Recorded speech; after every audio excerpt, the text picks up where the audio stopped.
Dear students, তোমরা যারা বাবা মাকে রেখে আত্মীয় স্বজন পরিবারকে রেখে বাইরে থাকো তো তোমাদের অনেক কষ্ট হয়, কিন্তু তোমরা যদি বাবা মার দিকে তাকাও তারাও কিন্তু তোমাদের জন্য অনেক কষ্ট করে।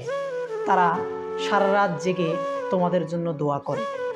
বাবা যখন খেতে বসে এবং তোমার পছন্দের খাবারগুলো যখন বাসায় রান্না হয় তখন তারা তোমাকে অনেক মিস করে এবং তাদের গলা দিয়ে খাবার নামে না, তখন তারা সেই খাবারগুলো রেখে দেয় তুমি আসা পর্যন্ত। তো এইরকম যদি আমরা ফ্যামিলি থেকে কিছু পেয়ে থাকি তাহলে অবশ্যই আমাদের দায়িত্ব তাদের জন্য কিছু করে দেখানো, তাদের জন্য বাঁচা। এছাড়াও তোমার যে জীবনটা আছে সেই জীবনটা কিন্তু তোমার একার না। তোমার জীবনের পিছনে যে স্বপ্নটা রয়েছে সেই স্বপ্নটা তোমার মায়ের, তোমার বাবার, তোমার ফ্যামিলির, তোমার শিক্ষকের, তোমার প্রাইমারি স্কুলের শিক্ষক থেকে শুরু করে সকলের মুখের দিকে তাকিয়ে তোমাকে সেই স্বপ্নটা পূরণ করতে হবে। তাহলেই তুমি একটা জীবনের মানে খুঁজে পাবে। ডিয়ার স্টুডেন্টস, পরিশ্রম কখনো পরিশ্রমীকে খালি হাতে ফেরায় না। আজকে তুমি পরিশ্রম করবা তো কালকে ভালো থাকবা। তুমি যদি পৃথিবীর সফল মানুষগুলোর দিকে তাকাও তাহলে দেখবা তারা কখনো 10টা প্রেম করে না।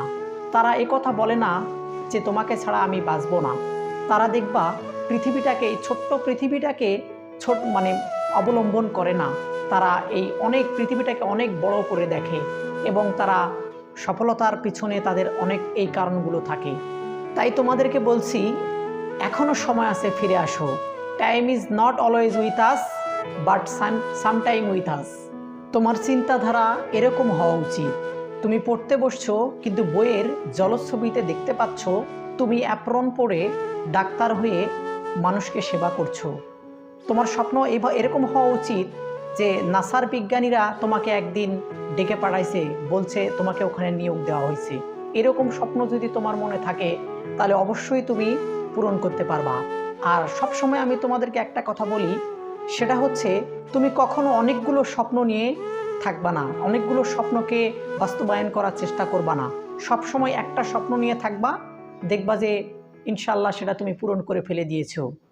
এই জিনিসটা মনে রাখবা, তোমার স্বপ্নের আয়তন যত বড় হবে সফলতার আয়তনও তত বড় হবে। ভালো থেকো।